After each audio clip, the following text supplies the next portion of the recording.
Hey everyone, we're live here with Amanda Nicole.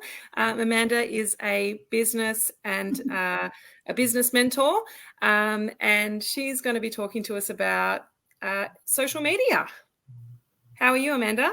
I'm good, thank you. Great to see everyone here, although I can't physically see you. Thanks for being here for those that are here live, and thank you, Tabitha and Sherry, for hosting this series with 1111. And I'm really excited to connect with those that are here live around how to improve their social media game. And fire away with the questions too. We've got some aside as well, but looking forward to it. Yeah, no, we're super excited to hear what you've got to say. I've had quite a few messages about this one because it's something that we all struggle with, no matter where we are in business, whether we've been in it for 2 minutes or 5 years or 10 years, we all struggle. So we're really interested. We've got a ton of questions from people who have been asking during the week and also during the lead up, and also tonight we do have some people joining us that want to ask you questions as well. So it's a super exciting night. So it is exciting. Yeah. And like you said, it doesn't matter where you are in your business journey. I know we were talking about this before going live, there's always opportunities for refinement when it comes to your social media. So whether you're 2 minutes in, 2 decades, somewhere in between, there's always opportunities to refine and improve based on where you want your business to be. Yeah, look, I have 2 businesses myself. One's easy to post for, one's not. So it can be a bit hard at times, depending on what kind of business you have, and just keeping fresh with ideas on what to share and what your audience want. So so with that, I'm going to hand it over to you, Amanda. And there's a few people online already. I think there's about 6 online, so we're getting there. Let's get everyone on board. And hello, look, there's a comment. Hello, Wilma. So welcome everyone. Welcome to this series all about your social media. So your content, questions that you may have when it comes to how to post, what to post, stories to share, all of that, because depending on the type of business that you have, well, that does influence the kind of social media you post, whether you're in professional services, whether you have a product-based business, whether you're a coach, a mentor, other kinds of products. Your content will vary to other business owners that are here watching this live and or catching it as a replay. So if we're meeting for the first time, hi, I'm Amanda Nicole. I'm a business coach and podcaster, and it's great to connect with you. And for those that I've connected with locally in and around Geelong and or online, it's great to have you here, whether that's live or as with the replay as well. So, very exciting. If you've got questions, just pop them through and they'll appear on the screen, and I'll certainly answer those. So anything that comes up for you, go for it. And I've got some questions on the side here that I'll also come across to as well. Hey, Dale, great to see you. So, your social media, how to improve it. Well, firstly, I just want to say congratulations for having a business. Having a business, doing the things that you love, whatever kind of business that is service provider, product-based, clinical services, whatever kind of business that you have, congratulations to you for following the plans and purposes that you've seen, outlined to you, whether that's through, meditation, prayer, visions, whatever it may be, a dream that you've had. So I really just want to acknowledge everyone here live and in the replay for starting out and for becoming visible on social media. So, someone's asked a question. We'll dive straight in. What are your thoughts about using AI to create content? Thank you for asking. It's a really good question. And I've actually got a bit of a mixed view on that. I'll certainly share my thoughts around that. And from that and the rest of this live, take what you will, what resonates with you. what connects with you. And if there's something where you're like, hey, Amanda, that's not where I'm at, or that I don't agree with that, then that's totally cool as well. So AI, I think in terms of getting started, in terms of brainstorming, in terms of getting ideas out of like your head, or if you're feeling a bit blocked when it comes to writing, I feel like that's where AI is a great place to start. You know, you can certainly get those ideas going if you're wanting to write some posts or content pieces for your business. And depending on the type of business you have, whether it's a physical business, like I've just seen like a animal care or animal welfare or product based, I think AI is incredible for that. It's just getting those ideas out there. So if you're someone that finds that you're getting a bit stuck, it's a great place to start. In terms of writing content, it is very helpful in terms of if you're looking to have a bit of a framework. I went to an AI training or workshop event in Geelong a few weeks ago now, held by Geelong Small Business Network. And I learned a lot about AI because up until that point, I hadn't used it. So I was actually worried that AI would take away my creativity. So if you've been having those feelings, you're not alone. But I learned a lot about AI in terms of the practicalities of it, in terms of coming up with ideas for content, giving yourself some structure, whether you've got a podcast, whether you've got social media in terms of, you know, Instagram, Facebook, LinkedIn. It gives you the preferred layout for each of those platforms. So as a tool, it really is very valuable in that way. Being a creative myself, I generally like to write my content myself, but in terms of content prompts, ideas, headlines, that's a great place to start with AI. And if you're writing reports, then it's going to give you some structure there, but you will need to edit it because it will sound like AI or it won't sound quite like you. So yeah, they're my thoughts around AI. So I hope that helps. If there's anything additional you want to ask or clarify, pop that in the questions. Do people still use tags and are they effective? So tags, I imagine what you may be asking is hashtags. If it's something different, then please let me know. So hashtags, they're great, particularly for Instagram. That's what I've found works really well. You will extend your reach. And when I say reach, if you're hearing that for the first time, that's totally okay. You're going to extend out to more people. Your content's going to be shown to more people. So on Instagram, if you were to put in hashtag content that sells, for example, that's one that I use. People that follow that hashtag, that your post has the potential to come up onto the screen. So depending on how many followers there are or how big that account actually is, it might move quite quickly. If there's a couple of million, then you won't necessarily see all the posts that have that hashtag, but your content is shown out to that audience, that community that sees that particular hashtag. So for Instagram, it's really helpful. Facebook, from what I've seen, but from what I see, it's generally valuable for Instagram and LinkedIn. And someone mentioned that I think Leanne mentioned that she uses hashtags as well, particularly if you're doing reels as well, going back to, say, Facebook, but also Instagram. If you're creating reels, as in a video content piece, whether it's 30 seconds, a minute and a half, or a bit longer, then having the hashtags will extend the reach, will extend your reels in front of more people.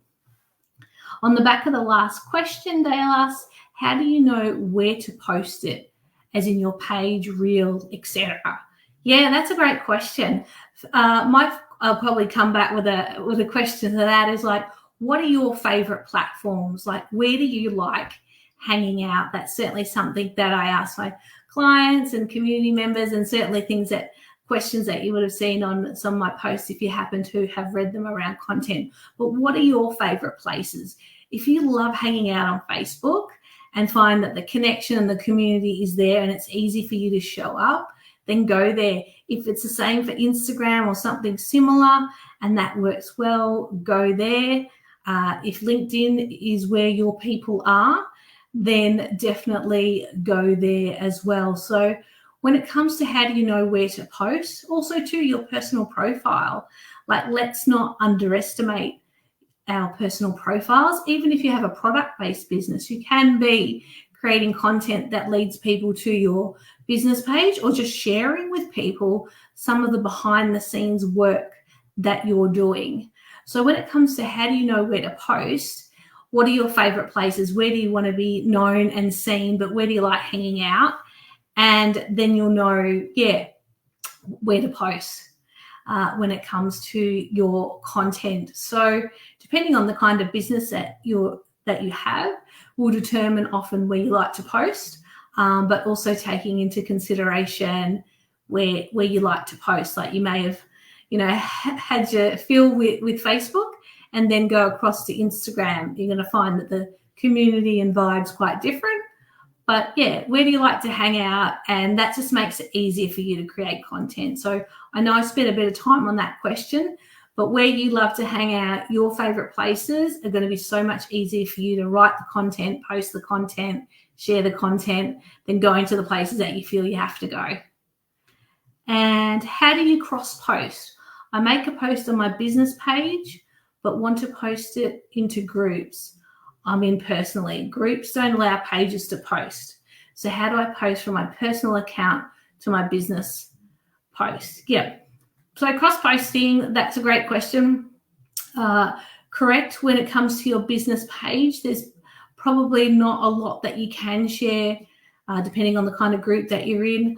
Facebook groups into Facebook groups from your business page based on the owner of the group and how they love to run the group, and remembering that it is their group. So their rules are the rules. So when it comes to posting from your business page, you can, if you want that piece of content that you've written, you can literally copy and paste it. So getting on your computer and copy and pasting it. You might want to start up a Google Doc, for example, and just call it cross-posting, call it, content I'm repurposing, content I'm using it in other places, whatever you want to title it, and copy and paste it onto a document. And then from that document, so Google Docs, you can then post it into those Facebook community groups.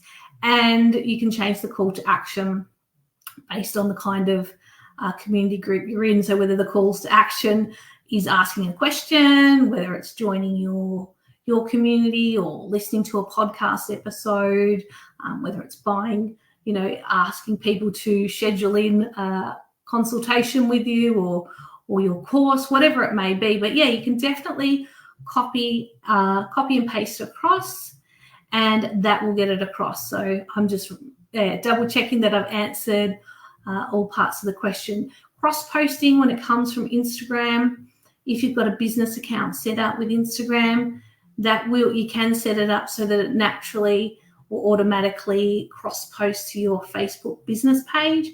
So that's what I do. My Instagram at Amanda Nicole Mentor, everything just naturally goes across to my Facebook business page. So I realized that Facebook business pages, unless you already have an audience built up, a community already built up, it is a really hard start to begin a business page on Facebook, because Facebook now prioritizes personal profiles, and business pages aren't as easy to build an audience on than, say, they were even 5-8 years ago. So if you started yours in, say, 2015, 2014 and beforehand, probably got a fair bit of reach and extension of your business page going to more people than if you were just starting it today or even a few years ago. So when I started mine, which was around 2020, I've got a very small following, but I just keep it going because I know that, people do come across it when I want to run Facebook ads. So maybe that's something you want to do in the future. You've got that set up. I've got some reviews. Maybe you've got some reviews and testimonials that people have already got written on your Facebook business page. So if you've got an Instagram business page, just set it up so that it cross posts straight away. So you don't have to worry about that. It makes it so much easier. You don't have to worry about posting it. So I know that was a deep dive into that question, but I hope that answers your question. What's your top tip for businesses looking to stand out in a crowded social media landscape? Yeah, no, great question. So my top tip is to be you, is to share who you are, why you started your business, what inspired you, share about your own journey and transformation when it comes to your own results. Say you've started a service-based business. I'll use a couple of examples, but if you're a coach, a mentor, then talk about your journey when it comes to the modalities maybe that you work with clients. Speak about what it was like beforehand, what it was like after. If you have a product-based business, what inspired you to begin that business? What keeps you going? What do you love about it? So to stand out in a crowded social media is to actually share who you are and your business and why you're in business, what you love about your business, your clients, your community, that authenticity, because people will resonate with that, people will connect with that. And to stand out too, making sure, this is a sub answer to it, so being yourself in terms of sharing who you are and about your business and why you started and your results, but also too at the back end of that, to stand out as well, have systems set up in place.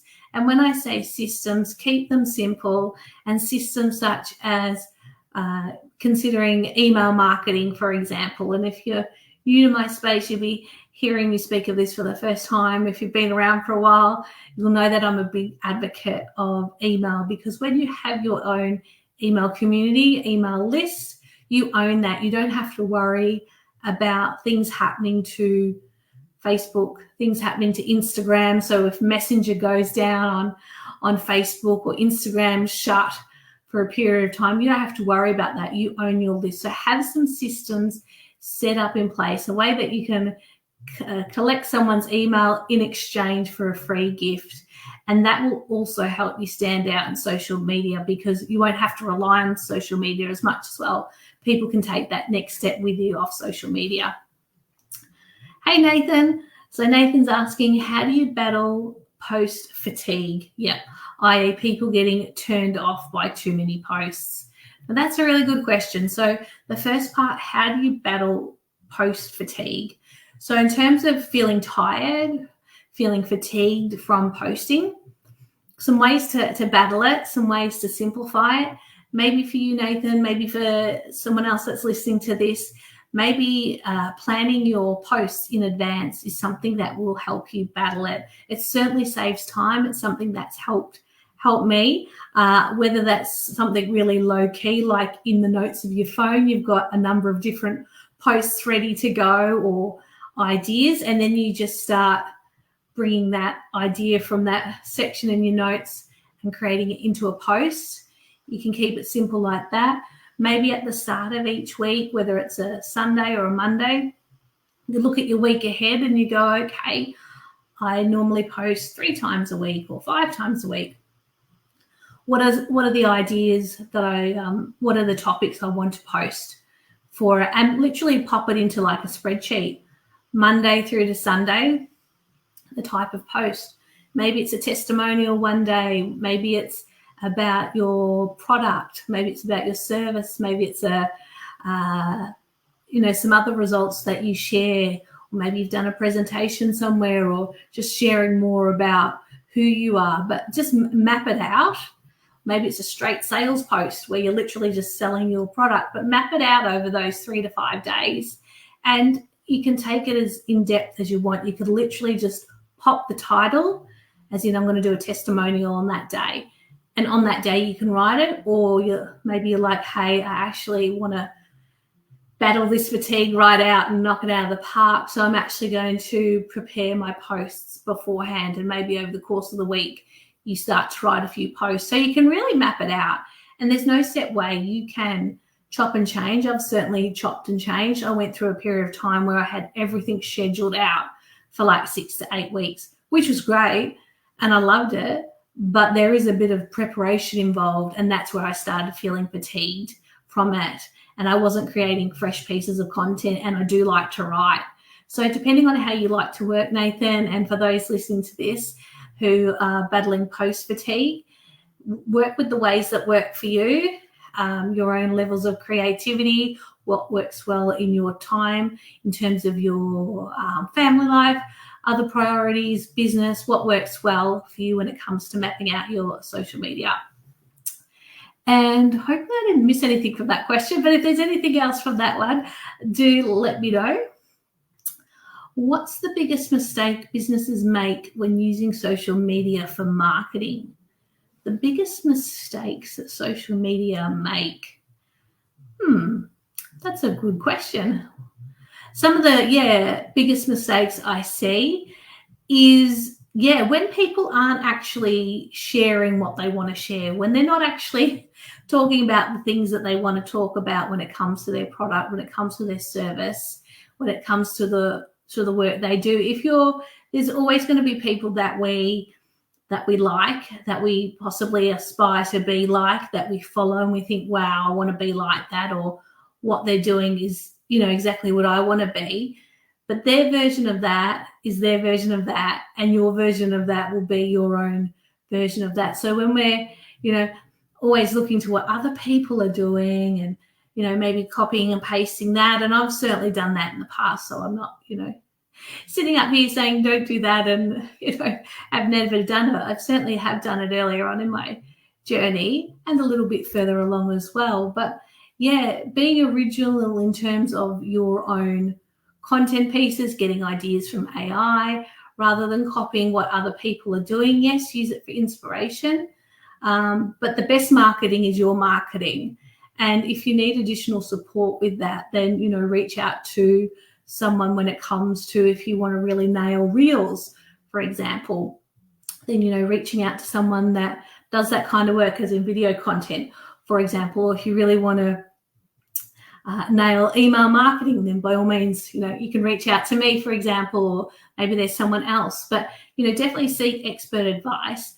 But that's the biggest mistake I see people making when it comes to marketing, is looking what other people are doing and following that to a T without recognizing that that person may be, 3, 5, 10 years ahead of you, maybe even just a few years. And so what they're doing in business is very different. So in the coaching space, for example, someone with a big audience that has developed that, grown that, they can easily put out an offer or a program at a particular price point and it sells within, minutes. And you see those posts all the time, I dropped a link and I sold an offer for $100 and 200 people signed up. Well, they already had those 200 people warmed up in their audience, but someone just starting out may not even have 200 people. So that's where that guidance can be misleading for someone newer on in their journey, because they're like, well, hey,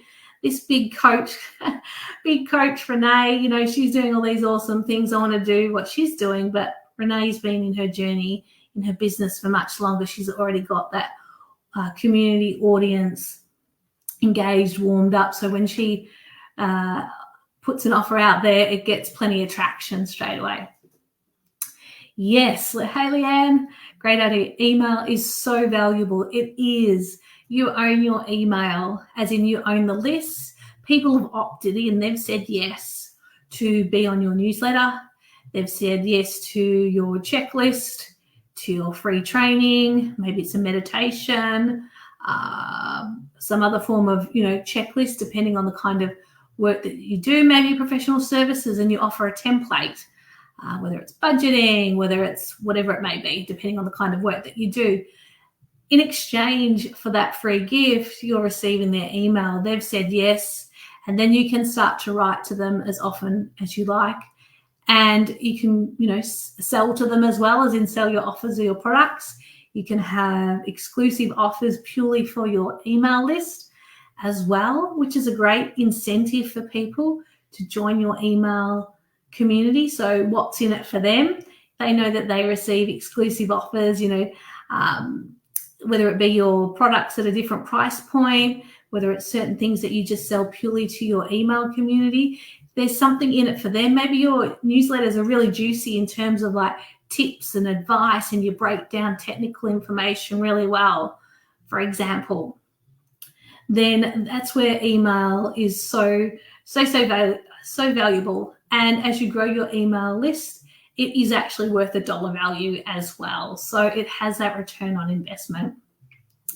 So yeah, email, definitely get onto it if you've been thinking about it. We have a lot of people who comment that they find planning posts overwhelming. Any advice? Yes. Yeah. No, and that it's not uncommon. So firstly, just want to normalize that it's not uncommon to feel overwhelmed when it comes to posts, writing posts. Just the thought of showing up every day. Like, it is a bit overwhelming. You look at someone that's, posting consistently and you think, wow, how the heck do they do it? If we go back from how the heck do they do it, so maybe there's some tools that they have set up that support them. So going back to someone's question earlier around fatigue, you can be fatigued from posting because you're overwhelmed. So if you take one thing away from this session today, mapping out some of your content pieces, popping it into a spreadsheet over a week, 2 weeks, or even a month, and just deciding what you want to speak on for each of those days and going about it that way. You're planning your posts, you're saving yourself time. You're going, okay, for this week, I've got these posts. I'm going to have a reel. I'm going to do a live stream, for example. I'm going to have 2 pieces of written content. One's a sales post, purely where I'm selling my item, my service. Another one is a story, about my own experience, my own transformation, why I started my business, for example. And so by planning it out, that will actually help you. Having some content prompts, so that's where AI is really helpful for you in terms of, well, hey, Amanda, I want to write a piece of content about, starting my business, but that heading is so broad. How can I slim that down? So, having some content prompts around is really helpful as well. I'm just looking up to see some that I can just verbally share to give you some. Oh, yeah. I won't bring it up on the screen as such, but maybe here's some content prompts to help you, particularly with this question, and I'll wrap it up quickly. But how you went from being where you were to where you are. What's a common mistake or misconception that you see in your industry? What's a list of reasons why someone should buy your product, for example? There's some ideas how to create whatever it is that you create. There's just some ideas on, content prompts, your point of view on something, a testimonial where you share a story. So mapping it out in advance helps take the pressure off. So that was a pretty deep dive in. Hope that was helpful for you as well. How do you recommend businesses handle negative feedback or criticism on social media? Yeah, no, really, I said really good question, but it is one of the, I say, byproducts of sharing like who you are and what your views and opinions are on social media. There can be a bit of a backlash. There can be, negative feedback or criticism. I know certainly I've experienced that when I've decided to be bold around some experiences that I had. I'm in the coaching space, and so I was sharing that to help others, particularly, those earlier on in the journey of starting their business. At the time, it was a spiritual business. So I did receive some, negative feedback with regards to that. And at first I thought, ooh, I was a little bit shunned by it. And I thought, oh, I've upset someone, ruffled some feathers, but I felt really cool to share that. So when it comes to handling negative feedback or criticism, firstly, you will receive it at some point in some way. Often it's a reflection that, that you're saying the things that you meant to say. It's often triggered by someone else's experience.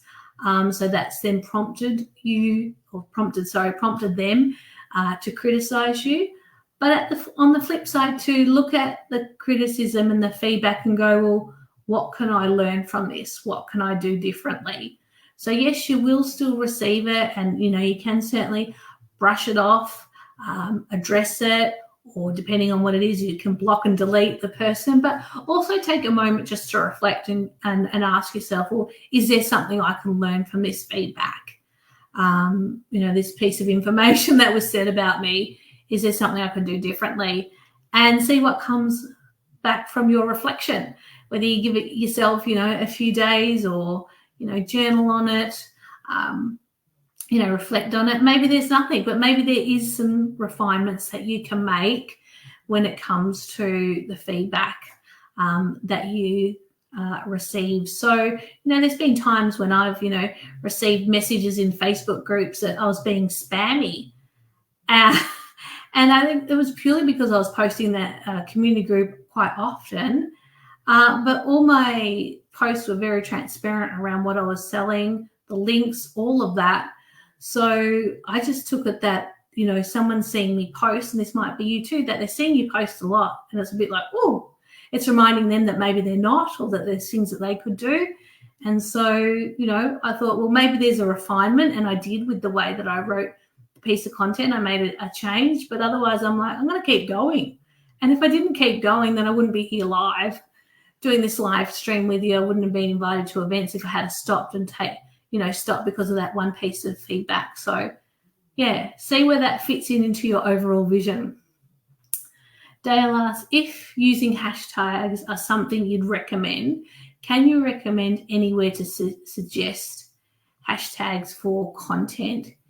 Yes. So when it comes to hashtags, I'll be quite transparent with you. I actually look to see what hashtags are trending. So if there's people that I follow, I actually look at the hashtags that they've got. I also look at the hashtags that I want to create, as in like I pop in, hashtag networking, for example, networking tips. And so there's some that you can come up with yourself, but you can also look to see what's trending in your industry. So as a coach, I look at what other coaches have in terms of their hashtags, and that helps me. I think there's definitely apps out there where you can do hashtag research. I know there's definitely social media people who do that. I did have someone help me very early on with hashtags. They had an offer going in a community group that I was part of. Really great offer, and they did all the research. Some of the hashtags I still use, some I don't. But in terms of using hashtags and recommending anywhere to suggest for those, make sure I've answered that. If you're using hashtags, can you recommend anywhere to suggest for content? Yeah, so Instagram, LinkedIn definitely still does. Facebook from time to time. Anything that you've brought across from Instagram to Facebook and you've got hashtags, they'll come across. On your personal profile, probably not. Your business page, maybe. So hopefully that answers that for hashtags. Hey, Chris.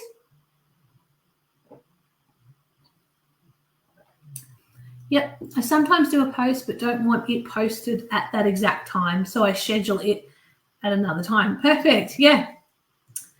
That's great. Like you're putting the post out there and then you're scheduling it to go at a certain time. And that's same with email too. So what Chris has shared too, when you set up your email, for example, you can put the email in now, but you schedule it to go out first thing in the morning because you actually want it to go out then. So that's a great way to help reduce the fatigue and the overwhelm that people had expressed in the questions here. Is scheduling in advance, exactly, using tools. And I didn't touch on that. So thank you, Chris. Yeah, you can definitely use tools There's different kinds of tools. There's Recur Post.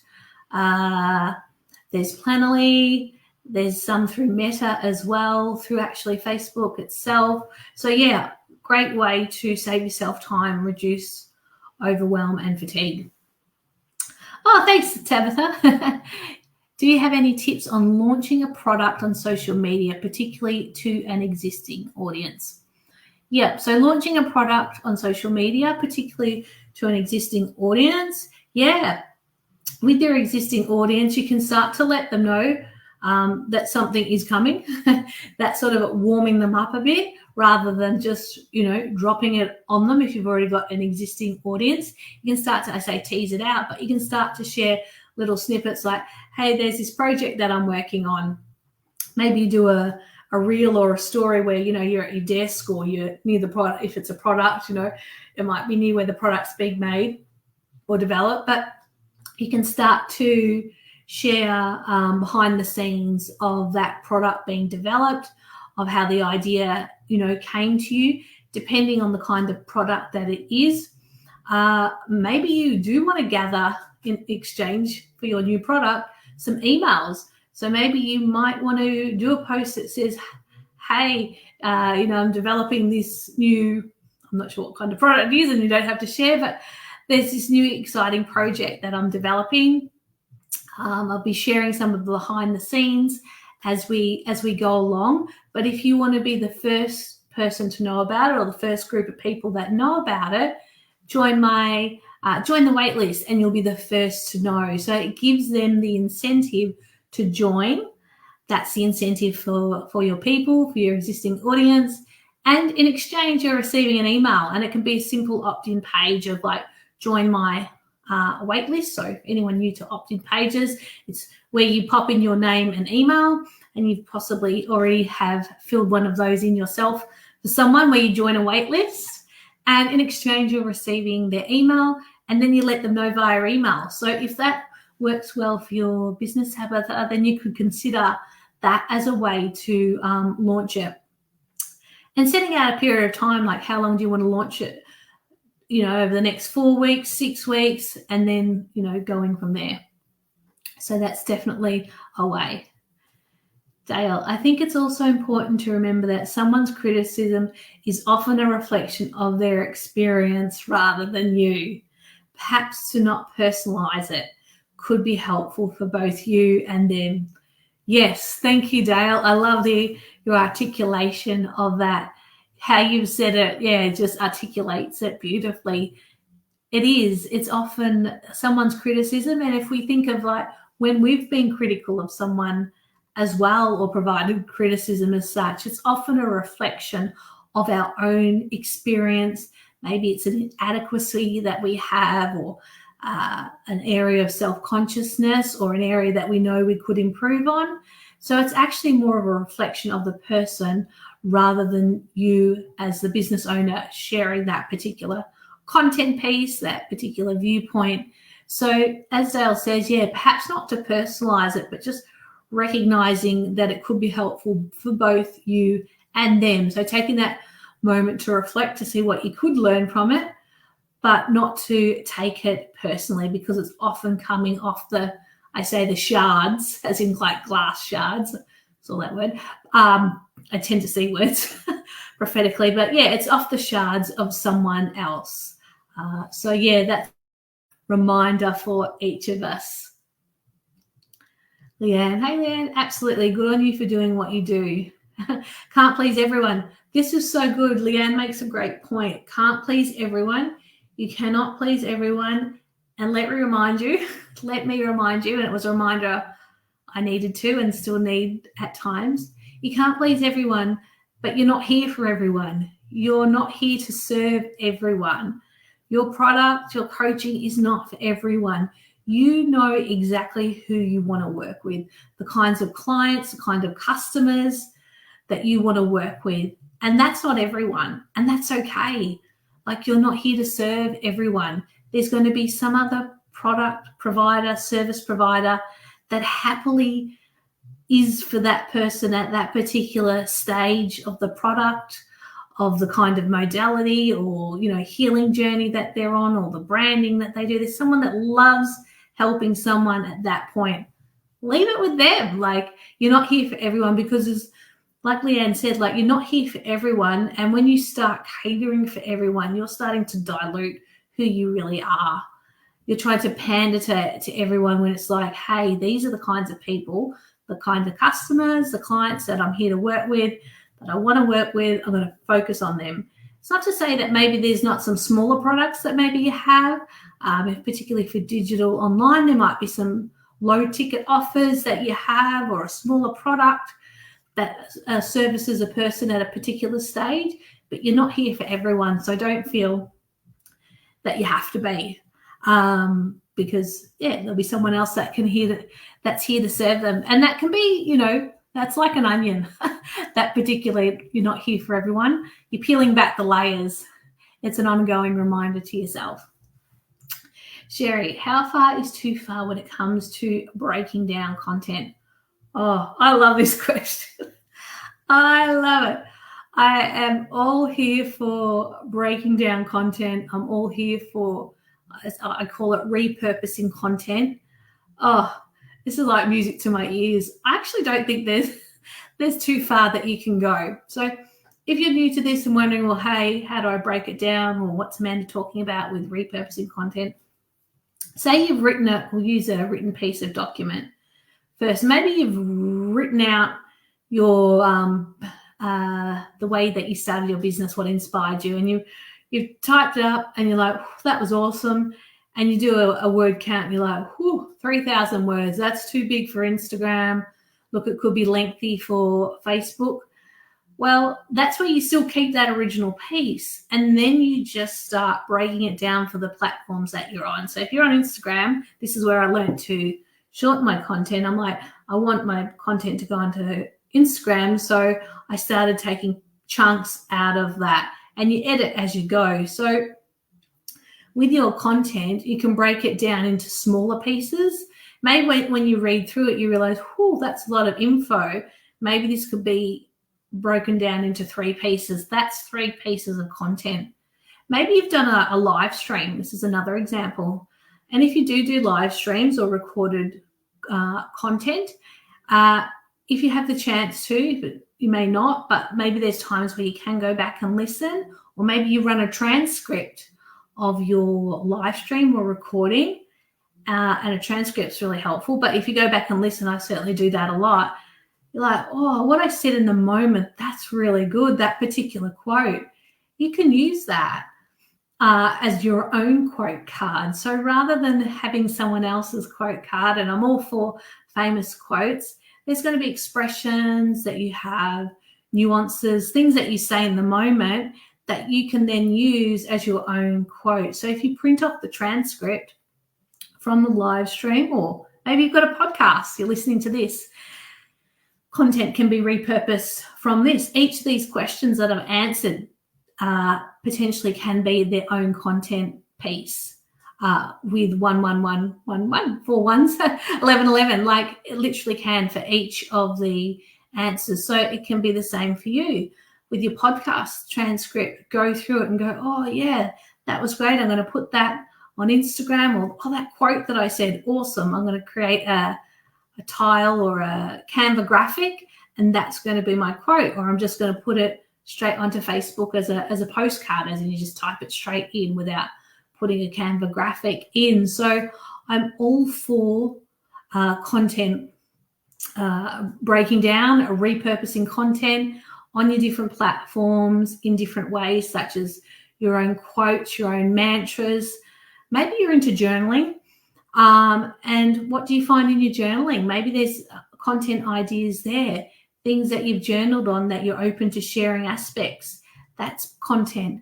It's also going to give you ideas for courses as well. So when it comes to how far is too far, I don't believe there is too far with content. That's actually how you see a lot of really successful people do it. And I know Gary Vee talks about it as well, but they've got content in different places. That's actually the how of getting your content in different places and in different ways. is through repurposing, is through breaking it down, putting little quote cards, putting some on Instagram, and you can set that up in your Google Docs. You can have your quotes as one Google document, transfer those across your shorter stories, or just breaking it up into smaller pieces of content with a title. So you can start to, use your Google Docs, for example, in that way, and that's going to help with the fatigue. So for those that are experiencing fatigue, this is a great question. That's why I said I loved it so much, is because it's going to help you with fatigue. It's what changed the game for me, repurposing content. And sometimes you don't actually know what to write, and you go back to, 2 days ago, a week ago, and you're like, read a piece of content, you're like, oh yeah, I want to expand on that, or you just use it from a few months ago. Not everyone will see all your pieces of content, and those that do, which is awesome, but that's usually a very small percentage. So definitely go for it. There's not too far to go. The only way of going too far is by not doing it. That's what I say. What are your top tips for businesses aiming to increase their social media engagement? Yeah, good question. Social media engagement.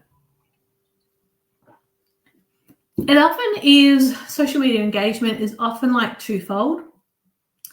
You can have a lot of engagement on a post, and it might look amazing to everyone else, but you're not receiving any inquiries for your services, any inquiries for your product. So while to the outside world, and I've seen this happen many times with clients, community members, and people I've been in communities with, they get a ton of engagement. And you're like, wow, such and such is rocking it. But the flip side is no one's inquiring about their services, no one's booking in. So it can be misleading. Often too, when there's a lot of engagement, the people that are leaving all the comments, whilst their support is valid and appreciated and acknowledged, are they actually buying? Like, think about yourself. Like, you may not engage in a lot of people who you follow and buy from in terms of their posts, but you do buy from them.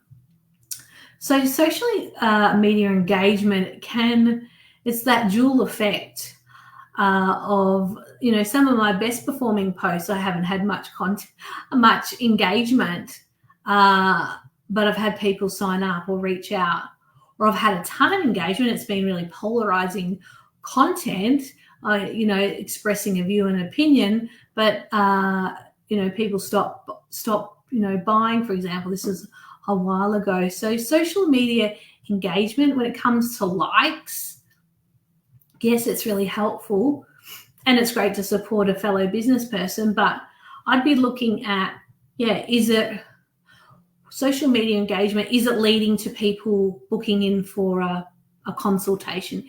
Is it leading to an inquiry?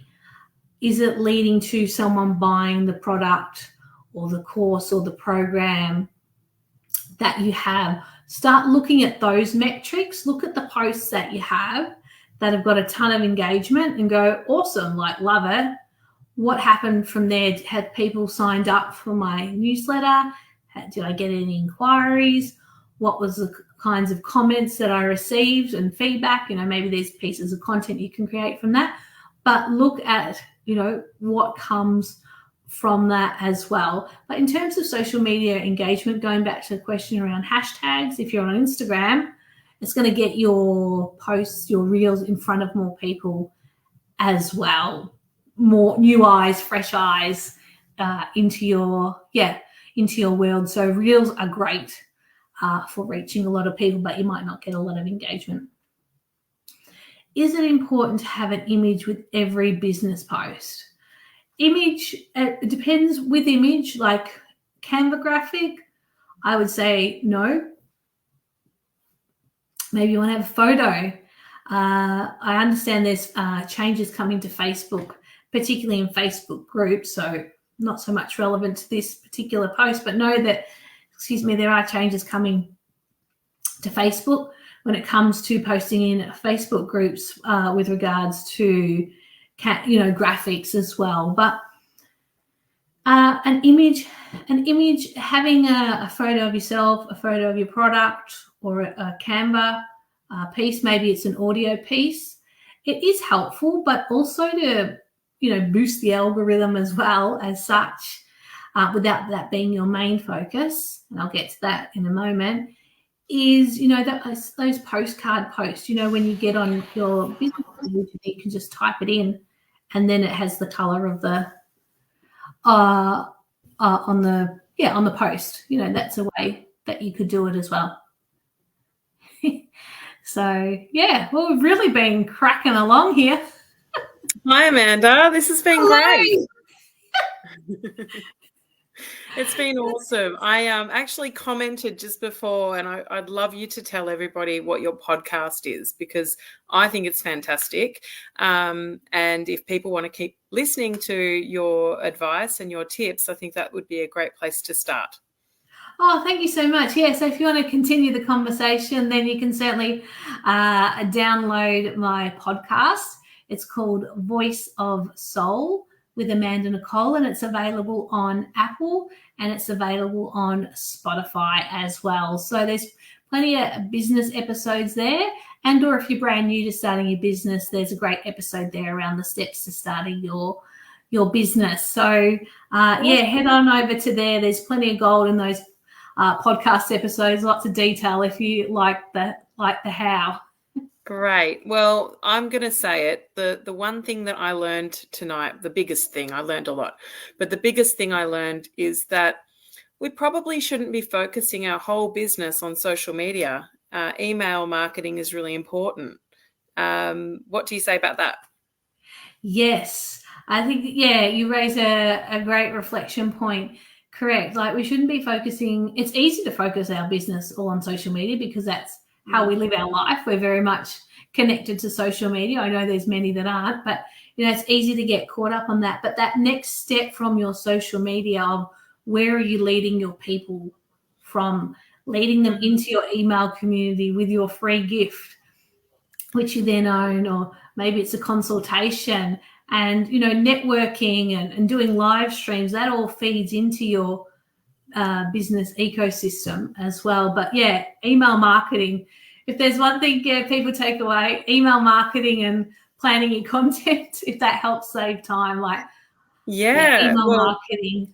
Yes. Yeah, I plan my content on Sundays. That's just the day that I do it. It's not because it should be a day of rest, but it's not. It's the day that I plan out for both our businesses. But I think we've gotten so much information tonight. I think it's going to be one of those episodes where you play it for a bit, pause it, take it in, write some notes, and then continue. It's awesome. Thank you for doing this, and we really appreciate it. What's next week? Do you know what's on next week, Amanda? Have you checked that out? Next week with 11:11, or next week in live? Next week on live. Oh, geez. I don't even know what's happening this week. I was going to say, is it Deb? Is Deb presenting next week? No, she's in a couple of weeks. We have Leanne Michelle, relationship and sex coach Leanne Michelle, who's going to do the pleasure agenda. Now, I'm not the pleasure agenda. That's the title. And it's all about how to still stay connected with your loved ones or your partner, and still, be engaged in your business. So that getting that balance right. So it'll be an interesting one, and it'll be a fun one. So I hope that everyone can join us next week for that. Is there any extra last questions? Let's have a look just to make sure we're not missing anything. I'm sure Deb asked a question. We'll just quickly answer those. Well, that's probably why I thought Deb, because I'm sure I've seen her name. Yeah. What is the best way to keep up with all the changes to the algorithms, etc., on social media? Deb, you may not like my answer, but I'll say my answer first, and then I'll, share some other things briefly. But I don't worry about the algorithm. I used to, but then I became attached to it. Then I was writing content just for the algorithm, not the content that was for my people or the things I really wanted to say. So while it's good to keep up to date with some of the changes, whether there's someone that you follow on social media that shares them, that's usually how I find out about the changes. A couple of social media people that I follow, I get updates that way because they're sharing them with everyone. That's how I found out about the Facebook groups. Someone that I follow, Jamie Lee, mentioned it in her community. But yeah, that's what I found. And when I focus too much on the algorithm, I lose my groove. Yeah, and I've known of many people that experience that when it comes to the algorithm. Yes, you want to optimize it. You want to use, postcards to boost your you being in front of people. Posting regularly does actually help, even if some people might find that too much, but they can always unfollow. So yeah, follow some people or look it up. But yeah, I don't spend a lot of time on the algorithm because we've done our dash. But I appreciate the algorithm though for showing my work to people to help. Yes, that makes a lot of sense. Well, here we are. Thank you so much, Amanda. Lots of information to process. Jason's also said, really appreciate your time tonight. So's Dale, so's Leanne. Everyone's really happy with everything that you shared. So thank you for putting this time in. We very much appreciate it. Oh, we've got another one. Oh, hang on. It's flicked off. It was Leanne Michelle. She said, I've just set up a mailing list for my book launch later in the year. Thanks for the prompt. I'm excited for Leanne's book. Yes. That's a good one. So we'll be talking about that in a future episode, actually. We're going to be talking to Leanne. Dale. Thanks heaps, Amanda. I've taken heaps from this. Look forward to Leanne next week. Yeah. You're so welcome, everyone. And yeah, like Tabitha said, there's plenty of takeaways. You may come back to this recording again and again, and that's totally cool. Like, if it helps you with your content creation and social media, by all means, use it as a resource. Yeah, exactly. Yeah, keep coming back. All right, well, let's wrap it up tonight. Thank you very much, everyone that joined in. Come and join us next week, 8 p.m. next Tuesday. And thank you, Amanda, a great podcast. Yeah, I reflect that too. Deb, everything. It's been awesome. Awesome night. You're welcome. All right, no worries. Okay, see you later, everyone.